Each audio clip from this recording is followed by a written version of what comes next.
The Gospel is taken from Mark chapter 8, verses 31 to 38.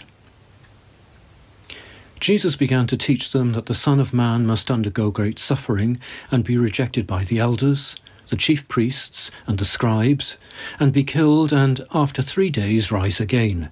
He said all this quite openly.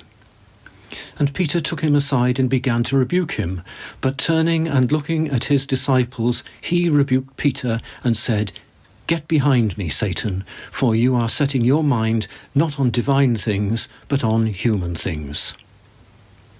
He called the crowd with his disciples and said to them, "If any want to become my followers, let them deny themselves and take up their cross and follow me. For those who want to save their life will lose it, and those who lose their life for my sake and for the sake of the gospel will save it. For what will it profit them to gain the whole world and forfeit their life? Indeed, what can they give in return for their life? Those who are ashamed of me and of my words in this adulterous and sinful generation, of them the Son of Man will also be ashamed when he comes in the glory of his Father with the holy angels."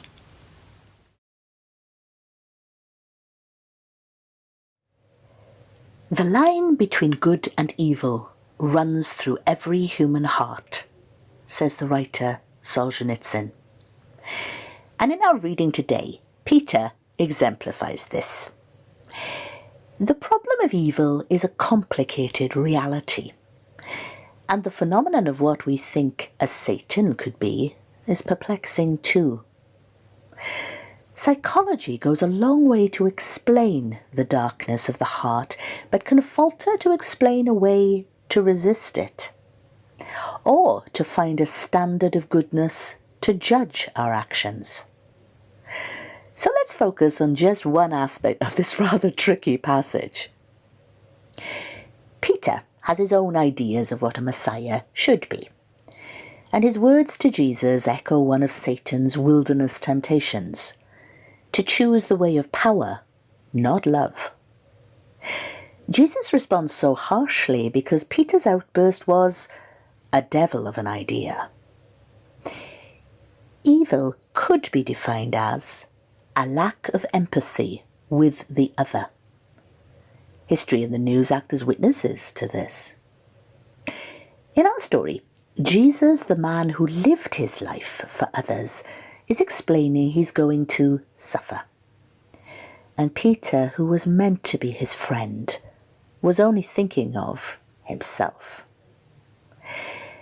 Jesus' way will address the problem of evil once and for all, not by strength and power, but mysteriously, through suffering and a radical dependence on his Father.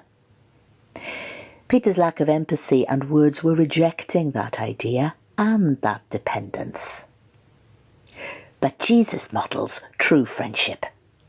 He recognizes the evil inherent in Peter's attitude and he calls it out. Evil is a choice. A lack of empathy that dehumanizes another is a choice. And it's so easy for choices to become a way of life. But there's always a way back from following Satan. Hope remains as forgiveness and a fresh start.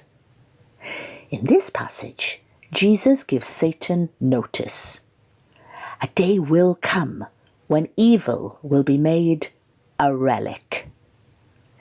In the meantime, if we want to save our life and not lose it, let's be a friend of Jesus and place love and empathy above self-interest. Amen.